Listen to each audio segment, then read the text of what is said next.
like this, Wike go soon join this our obedient family. Yes, so every day by day, my people, this our obedient family, they increase. With a plenty every day. One inner cackle, he don't come out. Can't explain better the reason why we say Wike go soon join us. My people. Well, good morning, good afternoon, and evening. Depend on the place and the time where you for the listen to me right now. The obedient family, make una no worry. We are getting there. We dey go, with the plenty every day. As they break with the plenty. So make una not shake at all. Because we don't get there already. Sure, obedient family for life. Make I live una, Make una watch this video by myself. Make una not dey in a hurry at all. I beg, watch am. Watch am before you comment. You know say some people, make una not vex o. Una dey quick dey comment. Una never watch the video. Then later you come watch the video finish. You come dey recommend. I know it's not easy sometimes with data, but I beg, make una try to dey watch the video finish. Because I want me to try watch this video. So if they explain that for person, you go understand where I dey come from. Because if you don't watch the video finish, you don't go understand the video. So I beg, watch am. Leave your comments, share my video. I go see you again for my next video, guys. Obedient family, we don't dey plenty. Make I leave una for here. I go see you again for my next video. Not forget to, there's love in sharing. Share my video always. Thank you, guys, and God bless you.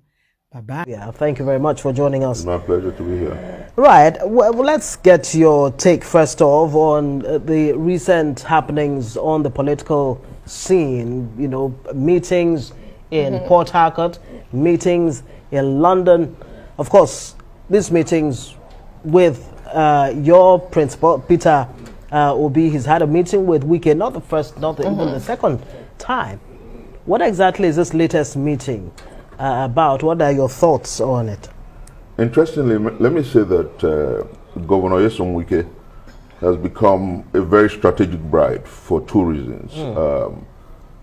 Rivers State is one of the highest in terms of voter number. And then number two, which is very important for listeners to note, is that amongst the 36 governors, Wike stands out as one of those who have done or performed the best. So PDP will need him to add color and credibility to their campaign. APC will need him to add color and credibility to their campaign. But I think that there is a question mark on the conscience of Wike. Wike is bordered by the fact that rather than think of a new order, the PDP went the way of gerontocracy. And instead of perhaps palliating him by going with him as the vice presidential candidate of the PDP, they lost that opportunity. And so Wike is saying, I couldn't have done so well in Rivers State and leave Nigeria to hazards and guesses and conjectures. I'd rather check the cards and make the best decisions.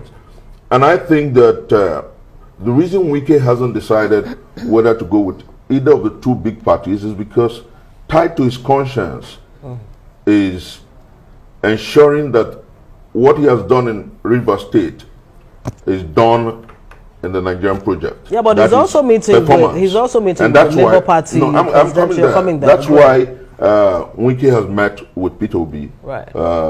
And that's why Wike again and Peter Obi, including the former president Obasanjo, have met in London. And I'll tell you why. For Obasanjo and those who are supporting the candidacy of former Governor Peter Obi, what is at the core is that whatever they've done with Nigeria, in law there's something we call the dying man's declaration. It comes to a point where you want to remedy whatever wrongs you have made. And so Obasanjo and those who are supporting the candidacy of Peter Obi are interested in fixing Nigeria, are interested in ensuring that the sweltering harmattan that is calling for a new nation is etched not only in the hearts of men, but across the geopolitical zones. And Wike is strategic to that. That is why P2B would meet with Wike as much as it's necessary. And I tell you, I'm not a clairvoyant, but I'm sure that sooner rather than later, Wike will join the obedient team because we will fix our country, we will take back our country, and we'll turn Nigeria into a huge construction site, like Wike has done in River State. We'll wait to see. But he's been courted by everyone, and some will wonder and question and have said, what is Wike's electoral value beyond River State? And you look at the numbers don't lie, they say. In 2015, we saw, for instance, the PDP garnering 1 million plus votes. And in 2019, we saw that number drop to below 500 for the PDP.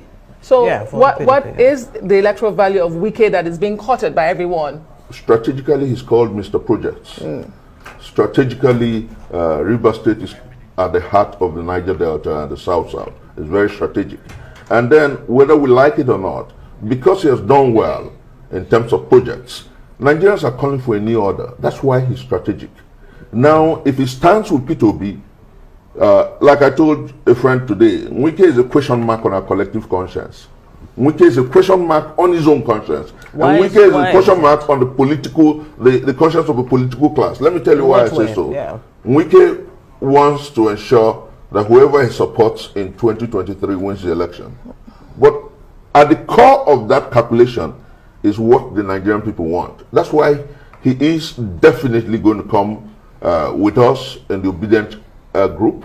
He's going to join the project Take Back Nigeria. He's going to join the project Rescue Nigeria, because P2B is going to turn Nigeria into a huge construction site. What are the guarantees for a man that is being courted by everyone, the beautiful strategic bridal, as you describe him? What are the guarantees that he's going to be on the obedient team, like you say, and remain with the obedient team?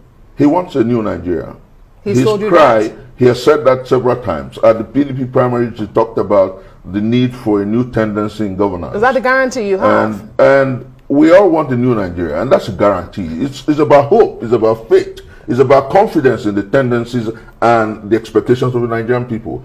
I've told people that the reason the obedient movement is monstrous is because it is not necessarily about an individual, it's about zeitgeist, the spirit of the time. We must take back our country for good. And Wike has that tendency. He has done that in River State, and Obi is not going to let him be. Obasanjo won't let him be. The obedient group won't let him be. He will come join us to fix our country. When you say take back our country, when you see the theater where all of this is playing out, it's still the same old order. We're still calling the same names that have been there since Nigeria gained independence. Really, how much has really changed? And take Nigeria exactly from who and hand over to who? A new tendency from spendthrifts in government to frugality, from indecorous leadership to decorum in leadership, from waste to what we call a regime that wouldn't give shishi but spend Nigeria's money on Nigerian people. But it almost sounds like deja vu. I mean, no, it's pre-2015. We have an example. We had it happened in Anambra State. Let me give you a practical instance. I know where you're coming from, and I'll put it this way. In 23 years, we've had two Siamese twins, if you like, the PDP and the APC. And that's why you would ask these questions. Now, between those two parties, you have 70 months of ASU strike. Between those two parties, you have comatose power supply. Between those two parties, you have economic somersaults and poverty.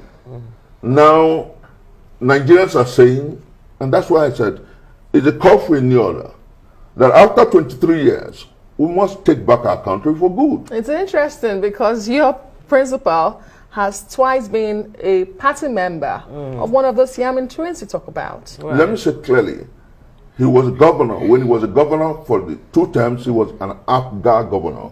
And then he had a small stint with the PDP like I had with the APC. And then it comes to a point where you say, never ever again. Like the popular cliche, enough is enough. And then when the PDP primary was heavily monetized, he said, no way. And some of us, when the APC primaries gave the ticket to, permit me to use the word, the gerontocrat, we said, no, the time for a new tendency in leadership is now. And that's the spirit of the time. That's zeitgeist. And that's what Obi epitomizes.